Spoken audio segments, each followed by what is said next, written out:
आप सभी को जय मसीह की। परमेश्वर का बहुत बहुत धन्यवाद हो। आज हम पढ़ेंगे पवित्र बाइबल मरकुस अध्याय 4 की पद 13 से 20 में। फिर उसने कहा, क्या तुम यह दृष्टांत नहीं समझते? तो फिर और सब दृष्टांतों को कैसे समझोगे? बोने वाला वचन बोता है, जो मार्ग के किनारे है, जहाँ वचन बोया जाता है। ये वे हैं कि जब उन्होंने सुना तो शैतान तुरंत आकर वचन को तो उसमें बोया गया था उठा ले जाता है।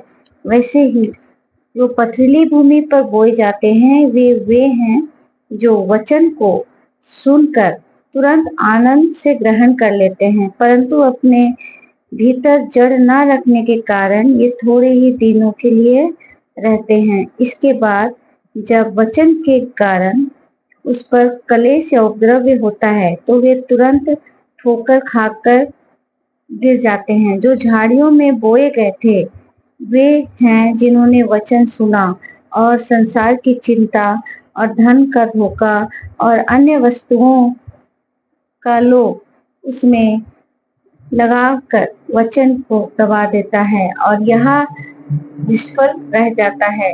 और जो अच्छी भूमि पर बोए गए हैं वे हैं वचन सुनकर ग्रहण करते और फल लाते हैं, कोई 3 गुना, कोई 7 गुना और कोई 100 गुना। इसे परमेश्वर हमें ये बताते हैं कि लोग बीज बोना होता है जब हम परमेश्वर का वचन को सुनते हैं। वो परमेश्वर का वचन बीज है। बहुत सारे लोग, ईसाई लोग चर्च जाते तो हैं और वहां जाकर केवल बैठते हैं। वो वचन का बीज अंदर आने नहीं देते हैं। वो हर संडे एक रेगुलर रूटीन की तरह वो चर्च जाते हैं, लेकिन क्या वचन हो रहा है, प्रभु हमें बीज बो रहे हैं हमारे जीवन में, वो नहीं ग्रहण करते हैं, वो ध्यान नहीं देते हैं। चर्च से आने के बाद फिर उनके रेगुलर रूटीन जैसा रहता है वो आम हो जाता है। उनके जीवन में कुछ ही परिवर्तन नहीं होता है। क्यों? क्योंकि उन्होंने उस बीज को अंदर आने ही नहीं दिया।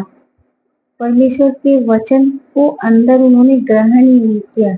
इसे परमेश्वर कह रहे हैं ये वो बीज है कि जो मार्ग पर बिखरे पड़े रहते हैं। मार्ग में आप देखोगे बहुत सारे कचरे फिके रहते हैं यहाँ वहाँ। जो सफाई कर्मी जो सफाई करते हैं, सफाई करके फेंक देते हैं। तो इसमें बीज का बोना यही अर्थ बताता है कि हम चर्च जाते हैं लेकिन परमेश्वर के वचन को ध्यान से नहीं सुनते हैं और वो बीज अंदर नहीं जाता है, वो कहीं और जाता है, उसे शैतान चुरा ले जाता है। और दूसरी जगह जो पथरीली जमीन पर, इसका अर्थ है पथरीली जमीन पर अगर बीज बोओगे तो कुछ नहीं होगा। इसका अर्थ है कि हम वचन को सुनते हैं, सुनने के बाद हम भूल जाते हैं कि कलीसिया में हम जब गए तो क्या प्रार्थना सुने। वो भूल जाते हैं वचन को अंदर हम ग्रहण ही नहीं करते हैं, जिससे वो बीज को भी शैतान चुरा कर ले जाता है।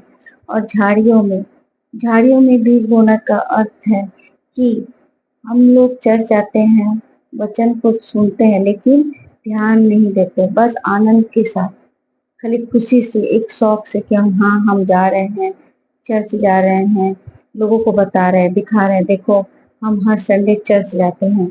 लेकिन वो केवल दिखावा है, वो आप अंदर से नहीं कर रहे हो, वो खुशी से नहीं कर रहे हो और खुशी से परमेश्वर के वचन को ग्रहण नहीं कर रहे हो।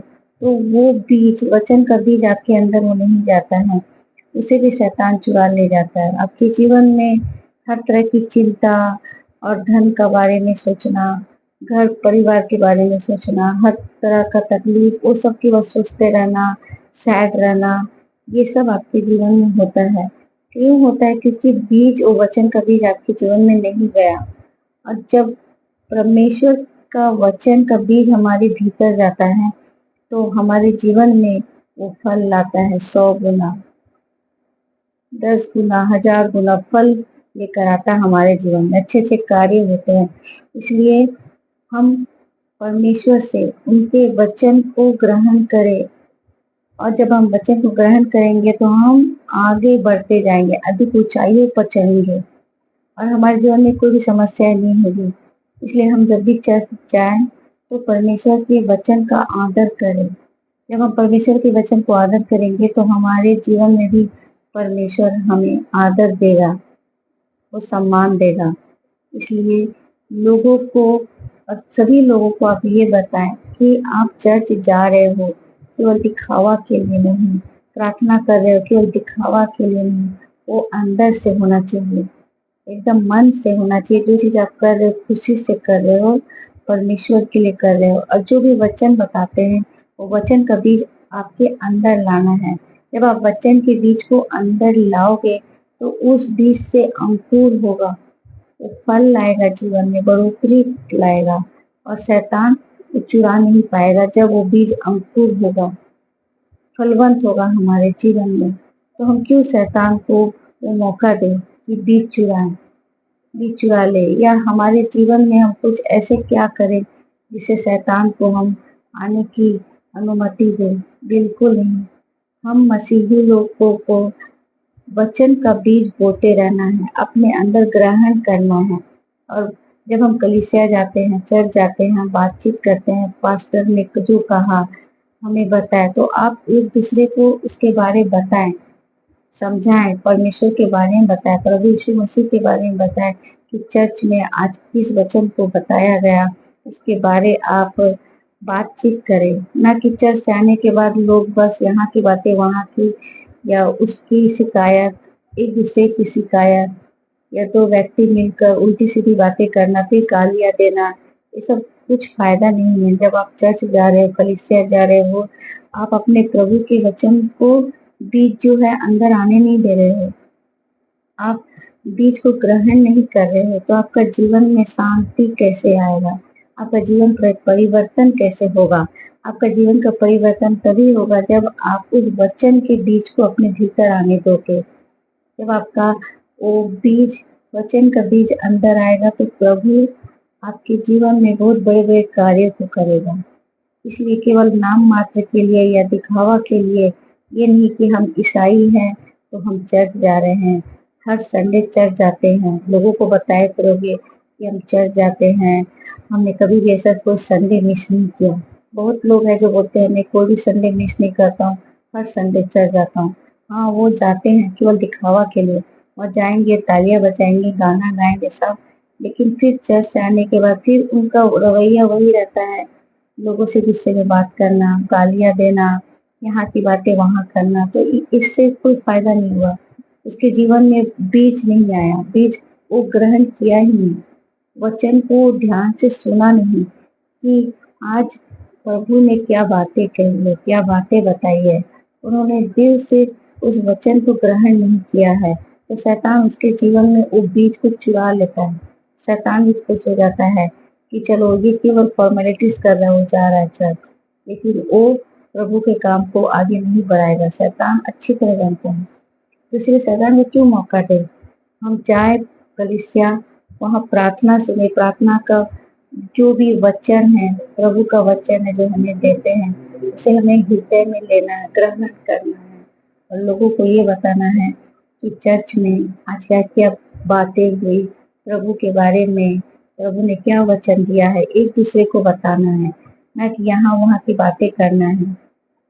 यहाँ वहाँ की बातें किए बजाय आप अपने घर में भी परिवार के साथ प्रभु के बारे में बात करना है, डिस्कस करना है कि आज चर्च में इस तरह की बातें हुई, परमेश्वर का वचन एक दूसरे को शेयर करना है, बताना है। जब आप ऐसे करोगे तो आपका घर में वो प्रार्थना का माहौल होगा, आपके घर में शांति का माहौल होगा, और आपके घर में कोई भी दुष्ट आत्मा प्रवेश ना कर पाएगी। आपके जीवन में खुशहाली होगा और परमेश्वर आपको जय और जय जय देते जाएंगे, हर जगह, हर क्षेत्र में।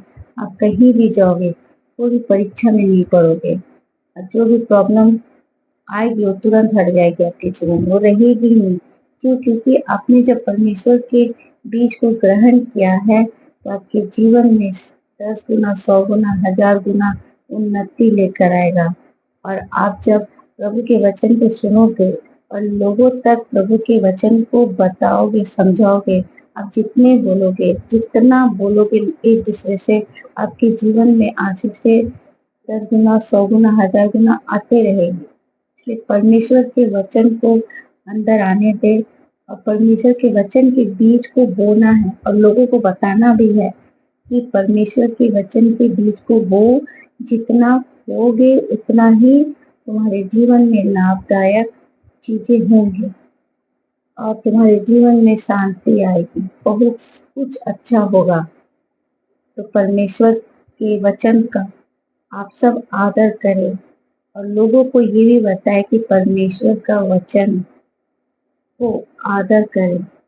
जब आप परमेश्वर के वचन को आदर करोगे तो परमेश्वर आपकी आदर करेगा और आपको लोगों के सामने, दुनिया के सामने उस आदर का पात्र बनाएंगे प्रभु यीशु मसीह, और आपके जीवन में आपकी जो भी इच्छाएं हैं वो पूरी करेंगे और आपको ऊंचाइयों तक लेकर जाएंगे। तो भाइयों बहनों, परमेश्वर के वचन का आप आदर करें, आपके जीवन में आशीषें होती रहेंगी। चलिए हम आपके लिए प्रार्थना करते हैं। प्रभु यीशु मसीह, हम आपका बहुत बहुत धन्यवाद देते हैं कि आपने जो हमें वचन दिए हैं, इस वचन से बहुत आशीषित हुए हैं। प्रभु यीशु मसीह, हमें आशीष दीजिए कि आपका वचन हमारे जीवन में बीज बनकर एक अंकुर की तरह एक बढ़ता जाए और हमारा जीवन फलवंत और आशीषित हो। और जो भी लोग इस प्रार्थना को कर रहे हैं और सुन रहे हैं, जो भी इस वीडियो को देख रहे हैं, उनके जीवन में हर एक उस कामना को आप पूरी कीजिए। उनकी जो भी इच्छाएं हैं, आप सारी इच्छाओं को पूरी कीजिए। उनके जीवन में हर एक कमी को आप पूरी कीजिए। उनकी जो जो इच्छाएं हैं, उनके पूरे परिवार को आप आशीषित कीजिए प्रभु यीशु मसीह। इन सब प्रार्थना को हम प्रभु यीशु मसीह के नाम से मांगते हैं, आमीन। आप सभी को जय मसीह की। प्रभु की आशीष आपके जीवन में हमेशा बनी रहे। God bless you.